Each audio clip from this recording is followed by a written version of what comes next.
बिस्मिल्लाहिर्रहमानिर्रहीम। अस्सलाम वालेकुम। आपने पाकिस्तान डे पर होने वाली खूबसूरत फ्लाई पास लड़ाका हवाई जहाज़ों का शानदार मुजाहिरा यकीनन देखा होगा।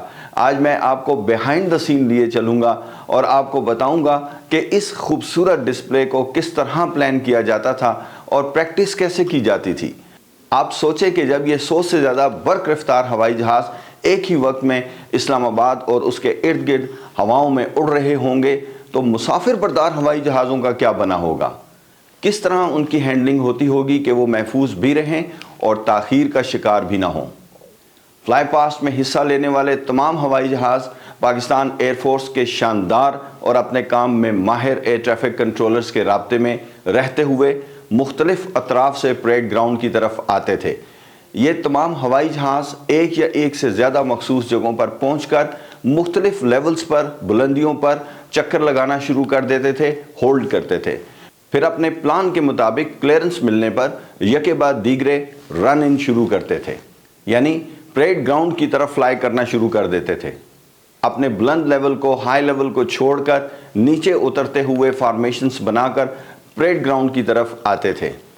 परेड ग्राउंड के ऊपर से गुजरते हुए ये मुखालिफ सिम्त से एग्जिट करते हुए अपनी मतलूबा बुलंदी लेवल पर क्लाइम कर जाते थे, ऊपर की जानिब चले जाते थे।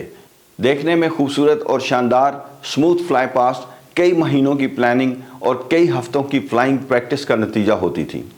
सिविल एयर ट्रैफिक कंट्रोल की जानिब से हम लोग अपने तमाम हवाई जहाज़ों एयरलाइंस का शेड्यूल लेकर इदारे की मीटिंग में पहुंच जाते थे।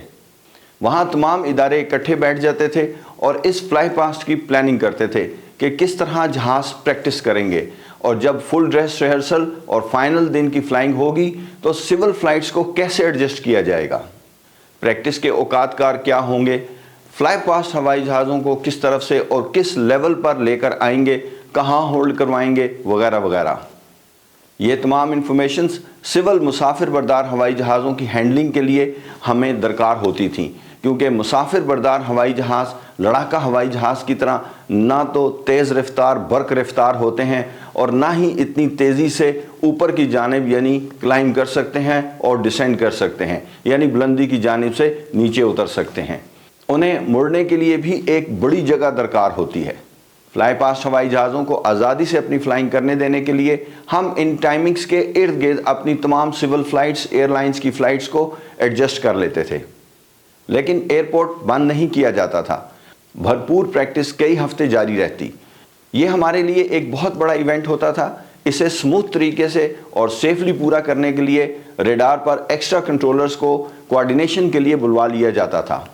सिविल एविएशन रेडार से पाकिस्तान एयर फोर्स के एयर ट्रैफिक कंट्रोलर्स के साथ भरपूर कोऑर्डिनेशन जारी रहती थी। इस फ्लाई पास्ट प्रैक्टिस के दिनों में हम एयरफील्ड बंद नहीं करते थे। कभी कभार मौसम ख़राब होने के बायस जब फ्लाई पास्ट हवाई जहाज़ अपने मखसूस वक्त पर प्रैक्टिस ना कर सकते तो फिर उन्हें अकोमोडेट करना एक मुश्किल काम हो जाता था। फ्लाई पास्ट जहाज़ों को पाकिस्तान एयर फोर्स के कंट्रोलर्स हैंडल करते थे और सिविल फ़्लाइट्स को हम खुद हैंडल करते थे। प्रायोरिटी लड़ाका हवाई जहाज़ों को दी जाती थी, जो ईंधन के मामले में सिविल बड़े हवाई जहाज़ों की तरह नहीं होते। ये बहुत ट्रिकी सूरत हाल होती थी और इसे बेहतरीन तरीके से हैंडल सिर्फ अच्छी कोऑर्डिनेशन के ज़रिए ही किया जा सकता था, जो अल्हम्दुलिल्लाह हम करते थे। कभी कभार हम पाकिस्तान के अंदर से आने वाली फ़्लाइट्स को अगर ज़रूरत हो तो मुनासिब वक्त पहले ही बताकर थोड़ा बहुत डिले करवा लेते थे।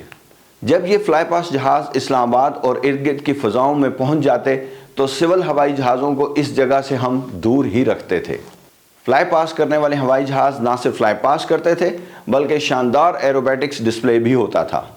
चूँकि इन लड़ाका हवाई जहाज़ों को किसी सूरत रिस्ट्रिक्ट यानी महदूद नहीं किया जा सकता था, इसलिए हम अपने हवाई जहाज़ों को उस वक्त तक अंदर एयरपोर्ट की तरफ नहीं लाते थे जब तक फ्लाई पास्ट वाले हवाई जहाज़ इस एरिया को क्लियर ना कर दें। F-16 का शानदार डिस्प्ले पूरे शहर की तवज्जो का मरकज़ बन जाता था जब हमारे शेर दिल अपनी महारत का मुजाहिरा करते थे।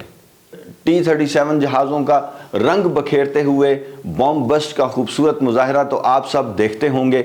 हमें इन पायलट्स की आपस में होने वाली गुफ्तगू रेडार पर बैठकर सुनने का मौका मिलता था, जो कि एक थ्रिल से कम नहीं होती थी। ख़ासकर जब T-37 फॉर्मेशन लीडर अपनी फॉर्मेशन को बॉम्ब बस्ट लम्हे के लिए क्यू देता था, बॉम्ब बस्ट नाउ। और फिर ये T-37 हवाई जहाज़ मुख्तलिफ सिमतों में रंग बखेरते हुए निकल जाते थे। बाद में इन्हीं T-37 हवाई जहाज़ों की जगह पाकिस्तान में बनने वाले कराक्रम 8 हवाई जहाज़ों ने ले ली।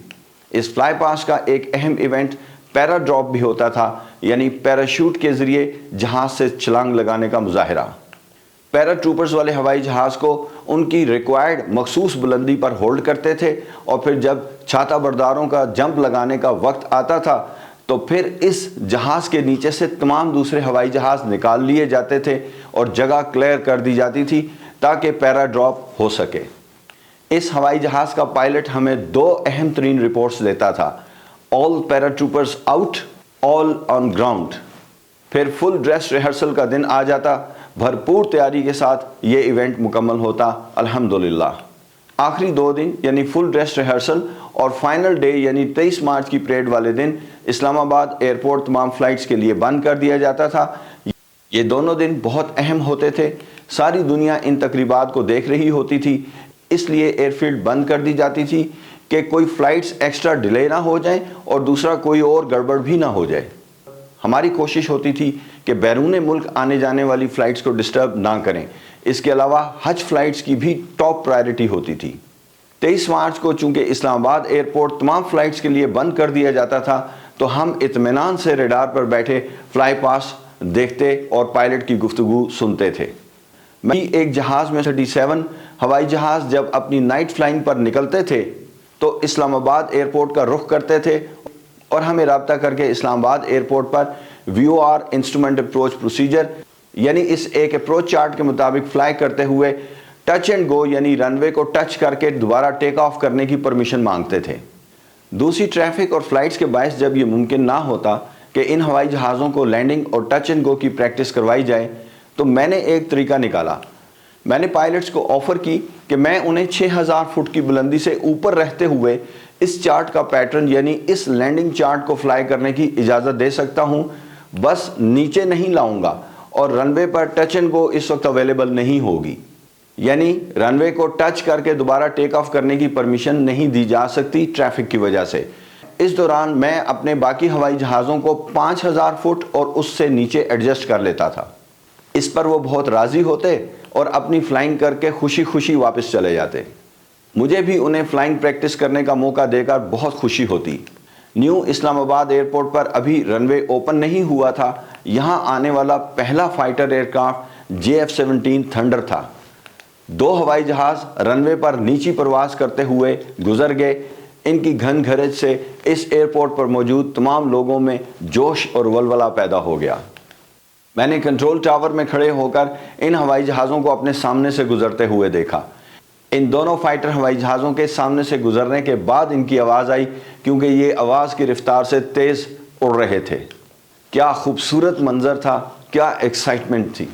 उम्मीद है आज की वीडियो आपके लिए दिलचस्प रही होगी। वीडियो को लाइक और शेयर ज़रूर कीजिए और मेरे चैनल को सब्सक्राइब करना ना भूलें। अल्लाह ताला आपको अपनी हिफ्ज़ व अमान में रखे, आपका सफ़र बखैर हो। नेक्स्ट वीडियो तक के लिए इजाज़त चाहता हूँ। अल्लाह हाफ़िज़।